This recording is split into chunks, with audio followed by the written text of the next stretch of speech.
منها خلقناكم وفيها نعيدكم منها خلقناكم وفيها نعيدكم ومنها نخرجكم تارة.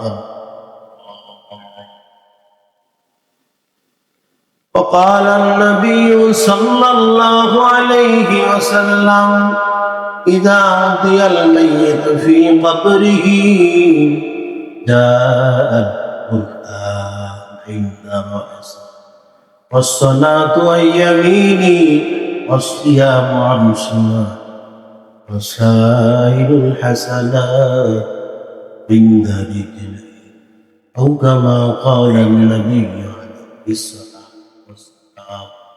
قال الله سبحانه وتعالى في شانه يا أيها الذين آمنوا صلوا عليه وسلموا تسليما.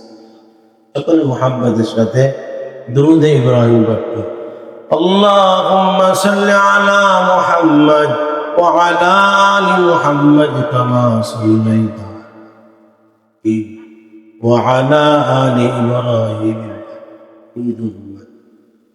اللهم بارك على محمد وعلى آل محمد كما باركت على إبراهيم وعلى آل إبراهيم إنك حميد مجيد. कौनैन का मुख्तार खुदा तुमको बनाया, कौनैन का मुख्तार खुदा तुमको बनाया, उम्मत के निगाहबान खुदा बनाया, उम्मत की निगाहबान खुदा तुमको। या रब मेरा आँखों में समा जाए मदीना, या रब मेरा आँखों में समा जाए मदीना, मुद्दत से मेरा दिल में तमन्ना है, मुद्दत से मेरा दिल में तमन्ना है। अम्मी वसहाय ताय एतो दूरे रोय, अम्मी वसहाय ताय एतो दूरे रोय, शुधु सालाम জানাই মদিনায়, যাইতে পারলাম না মদিনা, বারবার দেখতে পারলাম না। মদিনার নাম যে কত সুন্দর,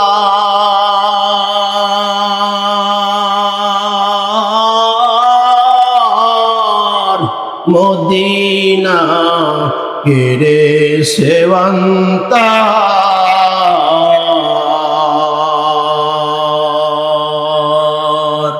মদিনার নাম দে কত সুন্দর,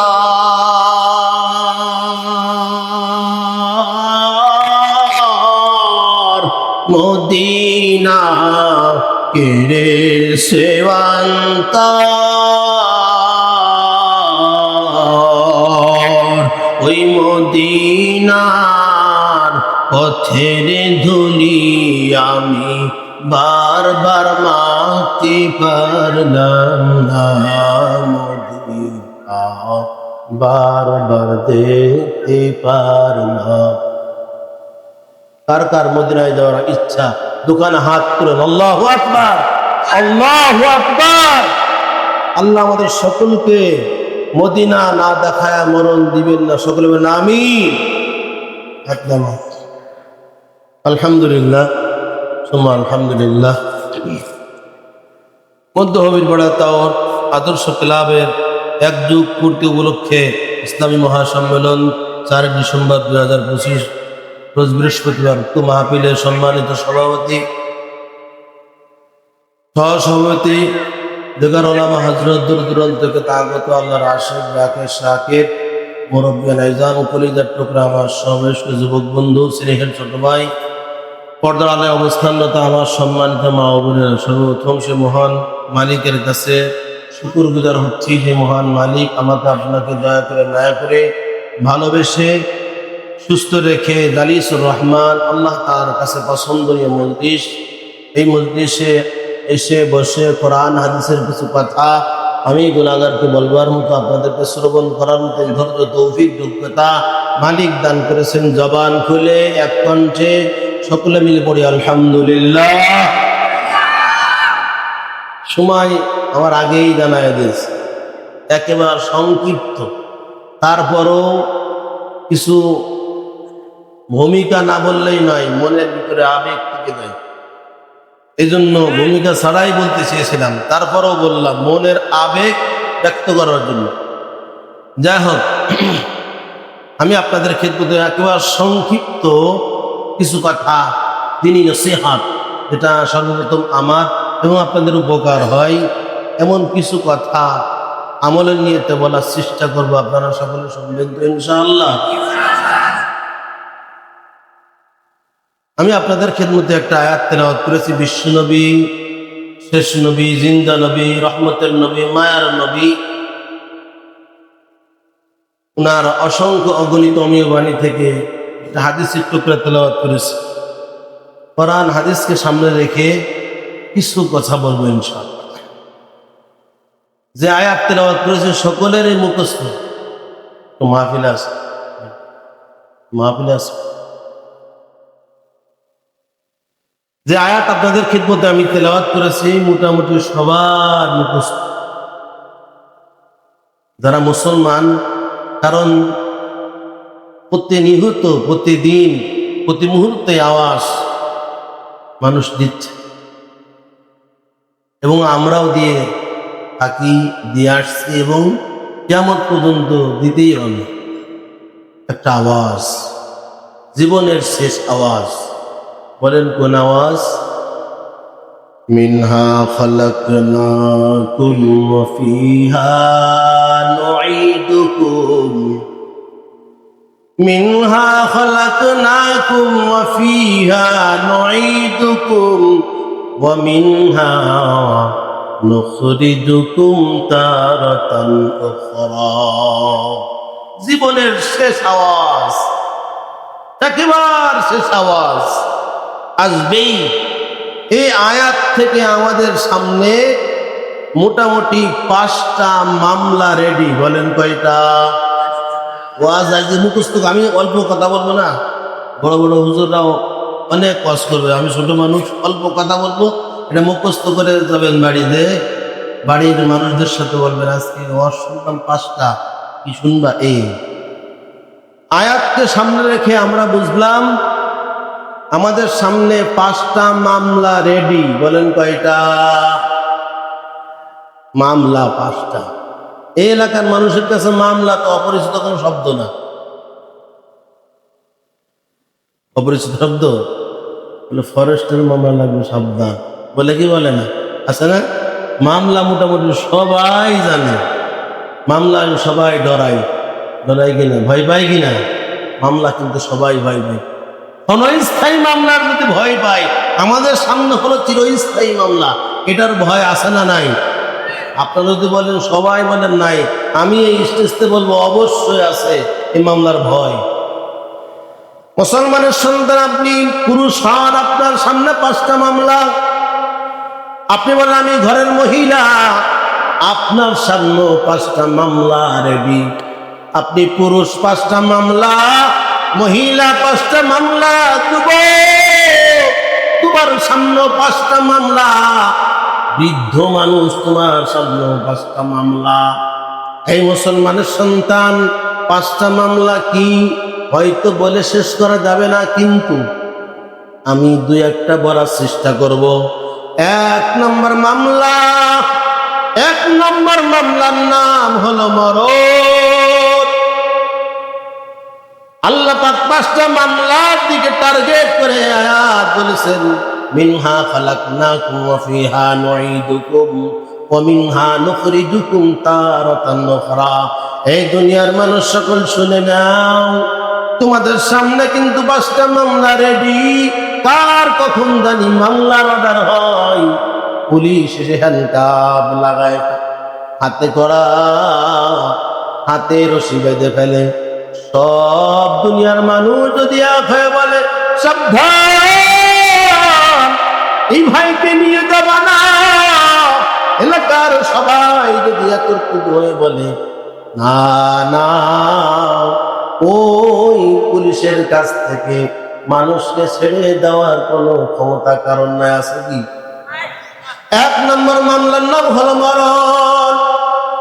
এই মুসলমানের সন্তান মরণ থেকে কোন জায়গায় পালাবা ভাই? মরণ তোমার পিছু পিছু দৌড়াবে। আল্লাহ পাক কোরআনেও জানায় দেয়, কুল ইন্নাল মাউতাল্লাযী তাফিররুনা মিনহু ফাইন্নাহু মুলাকীকুম আইনামা তাকুনু ইউদরিকুমুল মাউত ওয়ালাউ কুনতুম ফি বুরুজিন মুশাইয়াদা। মরণ থেকে যতই পালাও, মরণ তোমার লইবে ঘিরি।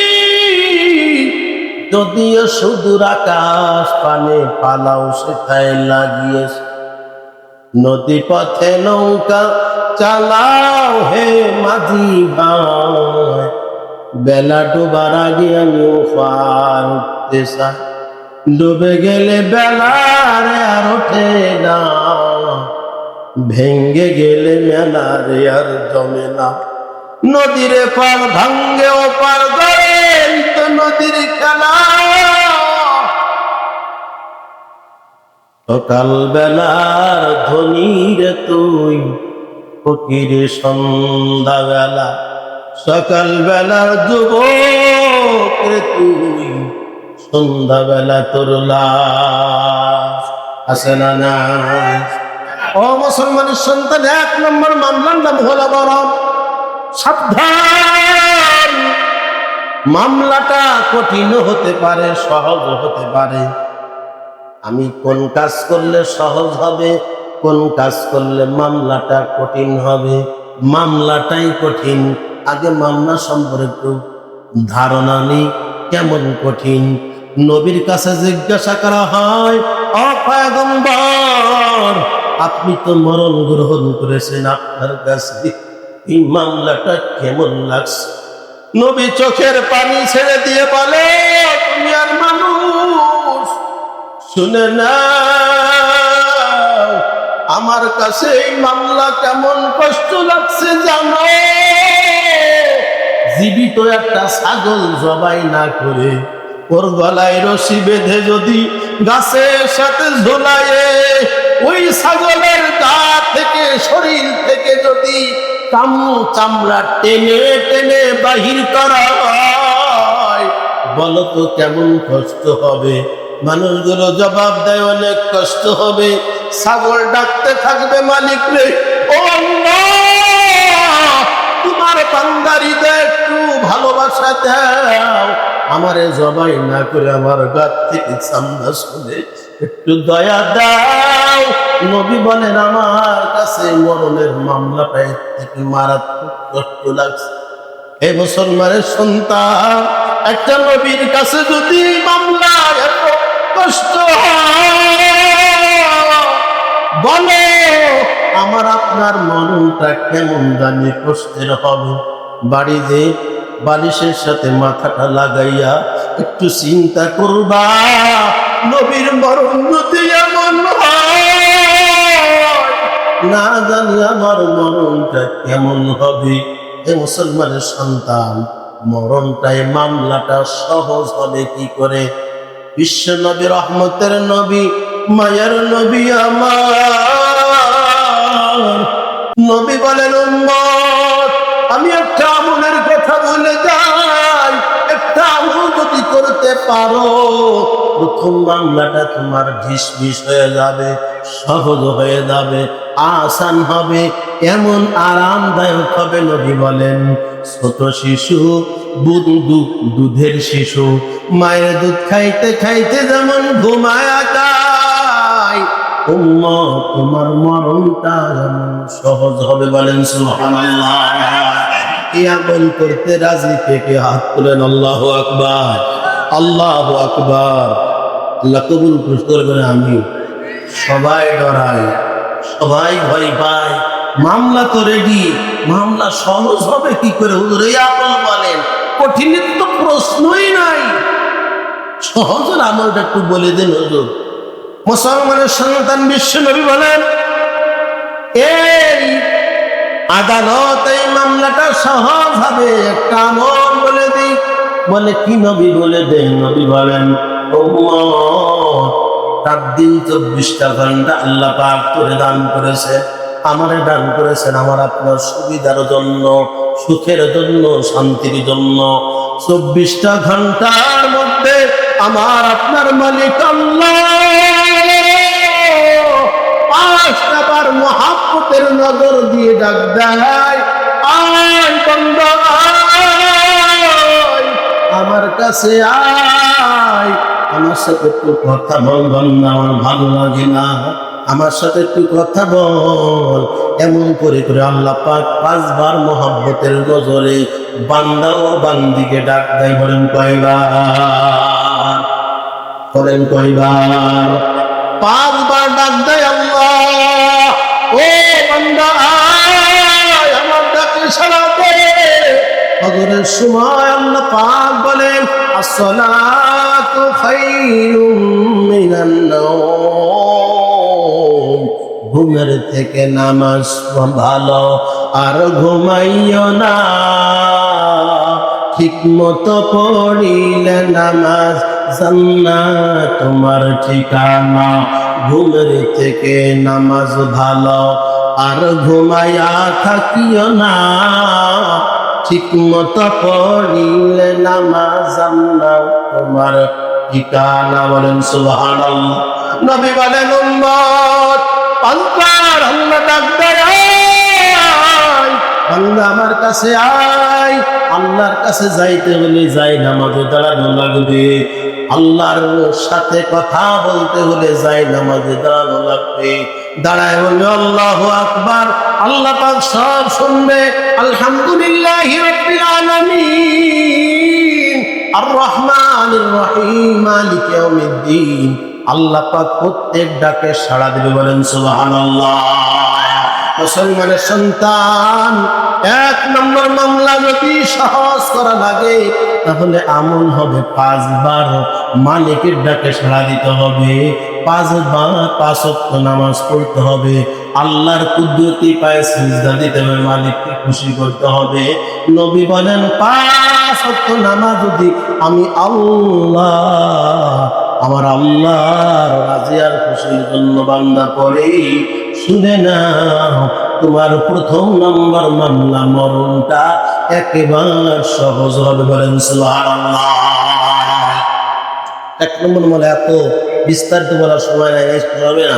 2 নম্বর, মুসলমানের সন্তান মরণ হয়ে গেল, আজ পর্যন্ত দেখা যায় নাই, মা তার সন্তানটা আদর করে যত্ন করে বলে, বাবা তোকে কবরে রাখবো না, তোর ঘরের ভিতরে রাখবো। আজ পর্যন্ত এমন মা পৃথিবীতে জন্ম হয় নাই, কেমন বাবা পৃথিবীতে জন্ম হয় নাই, কেমন আপনজন পৃথিবীতে জন্ম হয় নাই। মরতে দেরি, আমাকে আপনাকে বিদায় দিতে দেরি না। কথা বলেন ঠিক না? মরণ হয়ে গেল, আল্লাহ পাক বলেন বান্দারে মরণ শেষ না, 1 নম্বর মামলা শেষ না। অফিহা নুইদুকুম, যেই মাটির পরে বসে আছো ওই মাটির ভিতরে আমি আল্লাহ পাক ডাক দিব। কিসের মাধ্যমে? মরণের মাধ্যমে। মরণ হয়ে গেল, তোকে আর পৃথিবীর জমিনেতে রাখবে না, ওই 3.5 হাত মাটির ঘরে তোরে ডাক দিবে। কয় হাত? আপনাদের দেশে মনে হয় 5 হাত দেয় বড় লোকের, আর গরিবের হলো 3 হাত, আরে তিমের হলো 3.5 হাত নাকি? গরিবের সন্তান তারও 3.5 হাত, বড় লোক তাকেও 3.5 হাত, চেয়ারম্যান যদি মারা যায় তারও 3.5 হাত, এমপি যদি মারা যায় তারপরও তার 3.5 হাত। আমি গরিবের সন্তান, আমি মরে গেলে আমার কয় হাত? 3.5 হাত। মাটির ঘর কারো আপন কারো পর, কারো বা হবে জাহান্নাম, কারো বা হবে ফুলেরই বাগান। আরে আমার কথা না রে মুসলমানের সন্তান, নবী বলেন হাদিসের মধ্যে, মনে মনে চিন্তা করতে হুজুর গজল বলতেছেন, কারণ কি? এটা গজল না, নবীর কথা বলতেছি। পালান নবী সাল্লাল্লাহু আলাইহি ওয়াসাল্লাম, আল কবরু রাউযাতুম মিন রিয়াদিল জান্নাহ আও হুফরাতুম মিন হুফারিন নার। নবী বলেন উম্মত, 3.5 হাত মাটির ঘর কারোর জন্য জাহান্নামের গর্ত, কারোর জন্য ফুলের বাগান। ও মুসলমানের সন্তান, এই 3.5 হাত মাটির ঘর যদি আপনি ফুলের বাগান বানাইতে চান, ও মুসলমানের সন্তান, গুনাহ করিও না বাবা, গুনাহ করিও না, গুনাহ করিও না। গুনাহ ছাড়া যদি কবরে যাও, তোমার কবরটা জান্নাতের বাগান হবে। আর যদি গুনাহ করিয়া কবরে যাও, আল্লাহ পাক মাটিরে বলবে, মাটি কাঁদবে, ও মাটি তোর যত শক্তি আছে 2 পাশে চাপ দাও। নবী বলেন এক যারা গুনাহ নিয়ে যদি কোনো উম্মতি কবরে যায়, ওই কবরের 2 পাশের মাটি এমন চাপ মারবে, চাপের কারণে পাঁজরের হাড্ডিগুলো ভেঙে চুরমার হয়ে যায়। ও মুসলমানের সন্তান, একটু কি মনে পড়ে না ওই কবরের কথা? একটু কি মায়ের কথা মনে পড়ে না যে ওই মা কবরে ঘুমান্ত? কি বাবার কথা মনে পড়ে না ওই কবরে ঘুমান্ত? ও মুসলমানের সন্তান, এই জন্য বলতেছিলাম, 2টা বলেছি, মাত্র কয়টা? 2টা মামলার কথা বলেছিল, সময় শেষ। 1 নম্বর হলো মরণ, 2 নম্বর হলো কবর। 2টা মামলার কথা বললাম, আর 3টা মামলা সামনে রয়ে গেছে। নিশ্চিত প্রস্তুতি থাকুন, কখন জানি মামলা ঘটে যায়। আল্লাহ পাক রব্বুল আলামিন নেক আমল করে এই 5টা মামলা তো বলে শেষ করতে পারলাম, 2টা বললাম, অন্তত এই 2টার পর আমল করে আমাদের মামলাকে সহজ করার তৌফিক সকলকে দান করুন, আমিন।